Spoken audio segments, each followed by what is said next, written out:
দর্শক এই মুহূর্তে দেখতে পাচ্ছেন নিষিদ্ধ ছাত্র সংগঠন হিজবুত তাহরির যেসব সদস্যরা আছে এদেরকে আটক করেছে। এই মুহূর্তে আমরা খেলা হবে খেলা। আজকে যে ঘটনা ঘটেছে তরতাজা ফ্রেশ নিউজ। আজকের এই ঘটনায় ইতিহাস সাক্ষী একদিনে সর্বোচ্চ পরিমাণ নতুন রেকর্ড করেছে একটা জায়গায়। জাস্ট কৌশলটা কি অবলম্বন করছে, এই বছর নির্বাচন করা সম্ভব না। এখন দেশের যে আইন শৃঙ্খলার পরিস্থিতি, পুলিশ যেরকম নাজুক অবস্থায় আছে, এইরকম নাজুক অবস্থায় নির্বাচন করাটা অনেক বেশি কঠিন। আকাশ অন্ধকার, ভারী হয়ে আসছে অন্ধকার। দিল্লির আকাশের অন্ধকার এখন হাসিনার মাথার উপরে যে কোনো সময় ঝড় বয়ে আসতে পারে। জনগণ আপনারা হুঁশিয়ার হন, এখনই সময়। এখন যদি না হয় আর কখনো হবে না। সবাই মনে রাখবেন, আমরা ইউনূস স্যারের সাথে আছি, আমরা কারো কথা শুনবো না। বিএনপিকে কেউ ভুল বোঝাচ্ছে, বিএনপিকে কারা ভুল বোঝাচ্ছে, নেপথ্যে কারা? বিএনপির ইতিহাসে অতীতে এত বড় ভুল তারা কখনো করেনি, এমন করুণ পরিণতি তাদের কখনো হয়নি। দর্শক, আজকের ভিডিওটা কিন্তু অনেক বেশি গুরুত্বপূর্ণ হতে যাচ্ছে, কারণ আজকের ভিডিওতে আমি আপনাদেরকে অনেক ইম্পর্টেন্ট কিছু ভিডিও ক্লিপ দেখাতে যাচ্ছি। সো আপনারা কিন্তু ভিডিওটি একটু স্কিপ করবেন না, সম্পূর্ণ ভিডিওটি দেখার চেষ্টা করবেন। বর্তমান বাংলাদেশের অন্তর্বর্তীকালীন সরকার এবং স্বরাষ্ট্র উপদেষ্টা মিলে বাংলাদেশটা যেই একটা হাল করে দিয়েছে, এই হালটা দেখে এখন জনগণ অনেক রকমের মন্তব্য করতেছে। এবং আজকেও কিন্তু একটা আন্দোলন হয়েছিল হিজবুত তাহরির পক্ষ থেকে। সেই আন্দোলনটার মধ্যে পুলিশ আক্রমণ করেছে এবং অনেক নেতাকর্মী কিন্তু গ্রেফতার করেছে পুলিশ। দর্শক, এই সমস্ত নিয়ে এখন বর্তমান সময়ের রাজনীতিবিদরা এবং যারা নেটিজেন আছে তারা অনেক কথা বলতেছে। সেই সমস্ত ভিডিওই কিন্তু আজকের ভিডিওতে আপনাদেরকে দেখানো হয়েছে। সো দর্শক, ভিডিওটি একটু স্কিপ করবেন না, সম্পূর্ণ ভিডিওটি দেখার চেষ্টা করবেন। আর ভিডিওটি শুরু করার আগে একটি অনুরোধ থাকবে, আপনি যদি প্রথমবারের মতো আমাদের এই ছোট্ট চ্যানেলটিতে এসে থাকেন তাহলে অবশ্যই চ্যানেলটিকে সাবস্ক্রাইব করে রাখবেন। সো দর্শক, আর দেরি না করে সর্বপ্রথম আমরা কিছু ইম্পর্টেন্ট ভিডিও ক্লিপ দেখে নেব।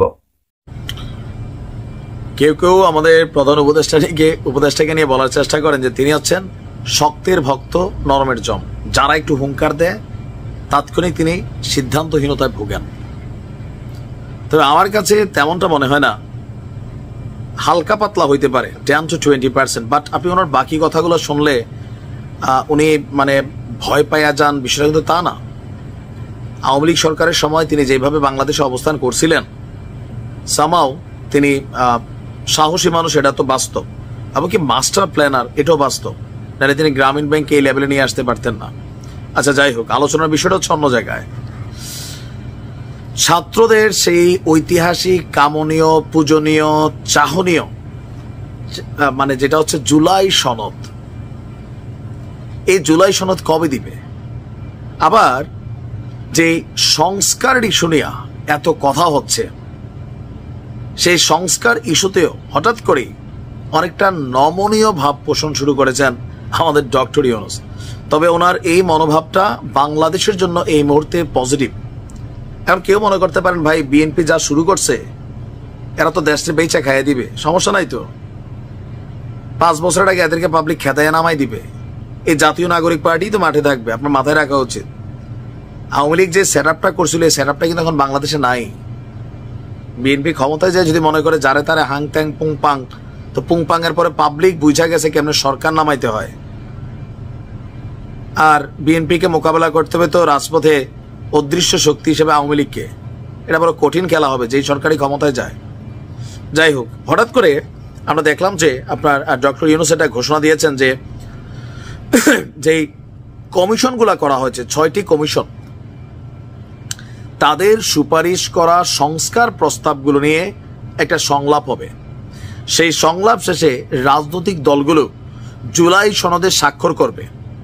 আর এই সরকার, ডক্টর ইউনূস, এই সনদের সুপারিশগুলোর কিছু অংশ বাস্তবায়ন করবে, আর বাকিটা বাস্তবায়ন করবে পরবর্তী রাজনৈতিক সরকার। এটাই বিএনপির মুখের কথা এতদিন, যে আপনি যেই সংস্কারটা নির্বাচনের জন্য দরকার, একটা সুষ্ঠু নির্বাচন, যেখানে যেখানে আওয়ামী লীগ ঝামেলা পাকাইছিল, সংবিধানে কাটাছেড়া করছিল, এই সব কিছুকে আপনি সংস্কার করেন, তারপর নির্বাচন দেন। আর বাকি যে সংস্কার জাতির, এটা রাজনৈতিক সরকার করবে। কারণ বিএনপিও সংস্কার চায়। 31 দফা দাবি, এর আগে 20 দফা সংস্কার দাবি, এটা বিএনপি শুরু করছে। বিএনপির বক্তব্য যে তোমরা তো জুম্মায় 8 দিন শুরু করছো, আমরা তো ভাই গেল 2, 4, 10 বছর ধরে সংস্কারের কথাই বলছি, so we will do it. এখন গতকালকে যুক্তরাষ্ট্র ভিত্তিক মানবাধিকার সংগঠন রাইট টু ফ্রিডম এর প্রেসিডেন্ট উইলিয়াম বি মাইলাম তিনি আপনার রাষ্ট্রীয় অতিথি ভবন যমুনায় ডক্টর ইউনূসের সাথে সাক্ষাৎ করেন। এই সময় আরও যারা কি বলে যে নামি দামি ব্যক্তিত্ব তারা এই সংগঠনটির সেখানে উপস্থিত ছিলেন। তো রাইট টু ফ্রিডমের তারা বলছেন বাংলাদেশের গণতান্ত্রিক উত্তরণে সহায়তার অংশ হিসেবে তাদের প্রচেষ্টার পরিকল্পনাটা তারা জানিয়েছেন। আর অধ্যাপক ইউনূসও তিনি আপনার বলছেন যে জুলাই চার্টার আমাদের পথ প্রদর্শন করবে, অন্তর্বর্তী সরকার জুলাই সনদের সুপারিশগুলোর কিছু অংশ বাস্তবায়ন করবে এবং বাকিগুলো বাস্তবায়ন করবে পরবর্তী রাজনৈতিক সরকার। রাজনৈতিক দলগুলো ভোটের আগে কম সংস্কারের সম্মতি হলে চলতি বছরের ডিসেম্বর আর নয়তো আগামী বছর জন্য, আমার মনে হয় বিএনপির পাগলে পাইছে যে তারা বেশি সংস্কার চাইবে, তাই না? সেনাপ্রধান বলছেন ডিসেম্বরের মধ্যে নির্বাচন হওয়া উচিত। সবকিছু মিলাইয়া আমার ধারণা এই ডিসেম্বরের মধ্যে নির্বাচন হবে। আর এটা তিনি না বুঝা করতেছেন না। এখানে অনেক কিছু, ছাত্রদের দলটা কয়েকদিন পরে সবাইকে হতাশ করবে অনেকে মনে করছেন, বাট আমি আশাবাদী মানুষ, আমরা বিশ্বাস করতে চাই বাংলাদেশে একটা শক্তিশালী রাজনৈতিক দল তৃতীয় পক্ষ আসলে কিন্তু দরকার, যেন মূল যে দলগুলো আছে ভবিষ্যতেও তাদের মাথায় রাখতে হবে পাবলিকের একটা আলাদা অপশন আছে যেখানে চাইলে ভোট মেরে দিতে পারে। এখন মনে করে কি যা দিব তো দিব, আমাদেরকে দিব, জামাতরে দিল আমি পামো, জাতীয় পার্টির নাঙ্গলরে দিল আমরাই পামো। বিএনপি এবং আওয়ামী লীগের থটটা কিন্তু এই টাইপেরই এতদিন, যদিও এবার তারেক রহমানের চিন্তা ভাবনা যথেষ্ট ডিফারেন্ট ওয়েতে। জামাতও সুন্দর সুন্দর কথা বলছে, জামাতের আমির কাউরে খাজুর খাওয়াই দিচ্ছেন, কারো কপালে চুম্বন এঁকে দিচ্ছেন, ভালোবাসা একদম সেই লেভেলের। কেন আগামী দিনে ভালোবাসা মানুষের অন্তর জয় করতে হবে, এটা দুই দলে বুঝতে পারছে। তবে মাঠ পর্যায়ের নেতাকর্মী বিএনপির তারাও কিছু বোঝে না, আর জামাতেরও কিছু আছে বোঝে না, বাট বুঝবে সামনে। ভালো থাকো। কোন প্রেক্ষাপটে একটা নির্বাচন আমরা আসলে নির্বাচনের দিকে যেতে পারি এই গণঅভ্যুত্থানের পরে, ফলে আমরা আসলে শর্ত থেকে আমরা আমাদের জায়গা থেকে আমাদের দাবিটা জানাচ্ছি। এবং জুলাই ঘোষণাপত্র এবং জুলাই সনদ কিন্তু আলাদা জিনিস। জুলাই ঘোষণাপত্র যেটার দাবি আরও অনেক আগেই উঠেছিল ছাত্রদের পক্ষ থেকে, এবং জুলাই সনদ যেটা প্রধান উপদেষ্টা নিজে ডিক্লেয়ার করেছেন যে সংস্কারের ঐক্যমতের ভিত্তিতে একটা চার্টার তৈরি হবে, যে বাংলাদেশের রূপরেখাটা কীরকম হবে, কী কী সংস্কার আমরা এই সময়ে করব, কী কী সংস্কার ভবিষ্যতে করব, কী কী সংস্কারের ধারাবাহিকতা থাকবে। রাজনৈতিক দলগুলোর সেই কমিটমেন্ট জনগণের কাছে দিতে হবে। বর্তমান পরিস্থিতি সম্পর্কে আমি বলেছি যে এই বছর নির্বাচন করা সম্ভব না, আমি ঠিক এইভাবে কথাটা বলেছিলাম যে এখন দেশের যে আইন শৃঙ্খলার পরিস্থিতি, সেই পরিস্থিতিটা পুলিশ যেরকম নাজুক অবস্থায় আছে, এইরকম নাজুক অবস্থায় নির্বাচন করাটা অনেক বেশি কঠিন হবে। এবং এই পুলিশ প্রশাসনের কিন্তু একটা সুষ্ঠু নির্বাচন করার অভিজ্ঞতা পরীক্ষা হয় না দীর্ঘদিন ধরে। সেই জায়গা থেকে আমরা বলেছি যারা রয়েছে, বিভিন্ন সামাজিক শক্তি যারা রয়েছে, জনগণ দেখতে পাবে কোন রাজনৈতিক দল জনগণের রাষ্ট্রের সংস্কারের পক্ষে আছে বিপক্ষে আছে। সেই জুলাই সনদটা আমরা নির্বাচনের আগে কার্যকর হিসেবে দেখতে চাই।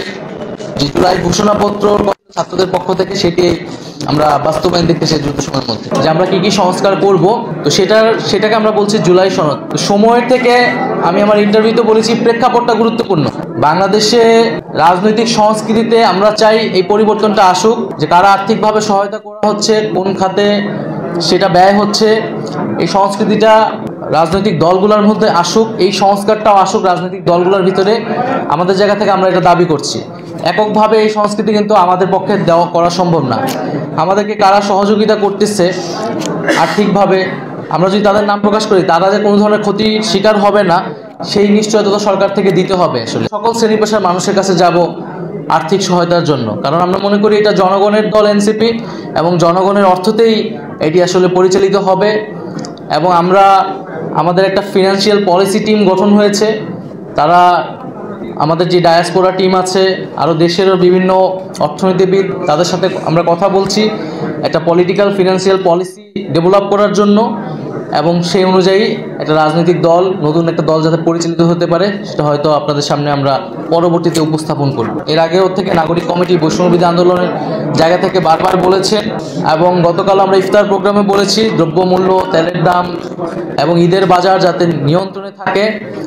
আমরা যেসব অলিগার্ক ছিল বাংলাদেশে, যারা দুর্নীতিবাজ, লুটেরা, ব্যবসায়ী শ্রেণী ছিল, আমরা কখনোই তাদেরকে সমর্থন করি না, করব না। বৈষম্য বিরোধী ছাত্র আন্দোলন আর আগের জায়গায় নেই। আইন শৃঙ্খলা বাহিনীর কাছে আমাদের থাকবে, যাতে এই পরিচয় ব্যবহার করে কেউ যদি অপকর্ম করে তারা তাদের আইন অনুযায়ী ব্যবস্থা নেবে। বাংলাদেশের মানুষ নতুন নেতৃত্ব, তারুণ নেতৃত্ব দেখতে চায়। তবে এরকম তার মানে এই না যে আমাদের দলে শুধু তরুণরাই থাকবে। আমরা তরুণরা যারা আমরা সংগঠিত ছিলাম আন্দোলনের মাধ্যমে, আমরা আন্দোলন পরবর্তী সময়ে আমরা এক হতে পেরেছি, তারা আমরা এই দলটার যাত্রা শুরু করেছি। এবং আমাদের যাত্রাপথে আসলে সমাজের নানা শ্রেণী পেশার, নানা বয়সের মানুষরা এসে যুক্ত হবে। তাদের জন্য সেই সুযোগটি থাকবে, সেই স্পেসটি থাকবে। এবং আমরা মূলত আমাদের যে পরবর্তী সাংগঠনিক কার্যক্রম, সেখানে মূলত আমরা আগ্রহী হব, মনোযোগী হব। গ্রাম পর্যায়ে, তৃণমূল পর্যায়ে যারা আমাদের থেকে বয়স্ক আছে তাদের সাথে মিথস্ক্রিয়া করা, তাদের সাথে আলোচনা করার। সফরে যাচ্ছেন প্রধান উপদেষ্টা doctor Mohammad Yunus. Doctor Yunus Xi Jinping বৈঠকে গুরুত্ব পাবে যেসব বিষয়, বাংলা ট্রিবিউনের দর্শক এটি রিপোর্ট। এই খবর এটা ভারতের জন্য অত্যন্ত দুর্ভাগ্যজনক এবং একটা দুঃসংবাদ বলা যায়। আগে যেমন শেখ হাসিনা গেছে ভারত সফরের পর চীনে, নির্ভর ভারত, কিন্তু ডক্টর মোহাম্মদ ইউনূসের এই চীন সফরকে ভারত কোনোভাবেই ভালোভাবে নেবে না। তারা মনে করবে যে ক্রমেই যে ভারত বিরোধী শক্তি যে জোরদার হচ্ছে, জোরালো হচ্ছে, এটা হচ্ছে তারই পদক্ষেপ। ইতিমধ্যে পাকিস্তানের পররাষ্ট্রমন্ত্রী এপ্রিল মাসে আসছেন, এটা মোটামুটি নিশ্চিত, এবং তার সফরের প্রস্তুতি চলছে যে পাকিস্তানের পররাষ্ট্রমন্ত্রী বাংলাদেশে আসবেন এবং তিনি আসার পর নিশ্চয়ই ডক্টর মোহাম্মদ ইউনূসকে পাকিস্তান সফরের দাওয়াত দেওয়া হবে, অথবা ডক্টর মোহাম্মদ ইউনূস শাহবাজ শরীফকে বাংলাদেশে আমন্ত্রণ জানাবেন। তার পাশাপাশি আবার চীনের সাথে দহরম মহরম। ইতিমধ্যে তিস্তা ব্যারেজ নিয়ে অনেক দূরে গিয়েছে চীন, একটি সমঝোতা স্মারকও সই হয়েছে বলে শোনা যাচ্ছে। সেটি নিয়ে নিশ্চয়ই এখন অগ্রসর হবে বাংলাদেশের নতুন কর্তৃপক্ষ। এই খবরগুলো বা এই ঘটনাগুলো ভারতকে আরো শঙ্কিত করবে, ভারতের মধ্যে উদ্বেগ উৎকণ্ঠা বাড়াবে, নিঃসন্দেহে বলা যায়। যাক, ঢাকা দিল্লির মধ্যে অস্বস্তিকর সম্পর্ক, যুক্তরাষ্ট্রের ডোনাল্ড ট্রাম্প রাষ্ট্রপতির দায়িত্ব নেওয়ার প্রেক্ষাপটে চীন সফরে যাচ্ছেন প্রধান উপদেষ্টা ডক্টর মোহাম্মদ ইউনূস। সব ঠিকঠাক থাকলে আগামী 28শে মার্চ বেইজিং এ চীনের দর্শক যেই সমস্ত ভিডিও ফুটেজ আপনাদেরকে দেখালো এবং বর্তমান পরিস্থিতি তো আপনারা নিজেই দেখতেছেন, এই সমস্ত কিছু দেখে আপনাদের কি মনে হচ্ছে যে অন্তর্বর্তীকালীন সরকার কি আসলে আমাদের বাংলাদেশটাকে সঠিকভাবে পরিচালনা করতে পারতেছে, নাকি আবারও আমাদের বাংলাদেশটা আওয়ামী লীগ সরকারের আমলের মতো হয়ে যাচ্ছে? আর অন্যদিকে কিন্তু নতুন রাজনৈতিক দল তারা তাদের মতো নিজেদেরকে গোছানোর চেষ্টা করতেছে, এমন কথাও কিন্তু বলতেছে অনেকেই। কিন্তু দর্শক এই সব কিছুর মাঝে আপনাদের কি মনে হচ্ছে? অবশ্যই কিন্তু আপনারা আপনাদের নিজস্ব একটি মন্তব্য করবেন, কারণ আপনাদের মন্তব্যগুলো আমাদের কাছে অনেক গুরুত্বপূর্ণ। ভিডিওটি ছিল এতটুকুই, আবার দেখা হবে নতুন কোনো ভিডিওতে নতুন কোনো টপিক নিয়ে। ভিডিওটি শেষ করার আগে একটি অনুরোধ থাকবে, আপনি যদি প্রথমবারের মতো আমাদের এই ছোট্ট চ্যানেলকে এসে দেখেন তাহলে অবশ্যই চ্যানেলটিকে সাবস্ক্রাইব করে রাখবেন, পাশে আসা বেল আইকনটি অন করে রাখবেন। আর আপনি যদি ইতিমধ্যে আমার একজন সাবস্ক্রাইবার হয়ে থাকেন তাহলে আপনাকে অসংখ্য ধন্যবাদ। ভালো থাকবেন, সুস্থ থাকবেন, আল্লাহ হাফেজ।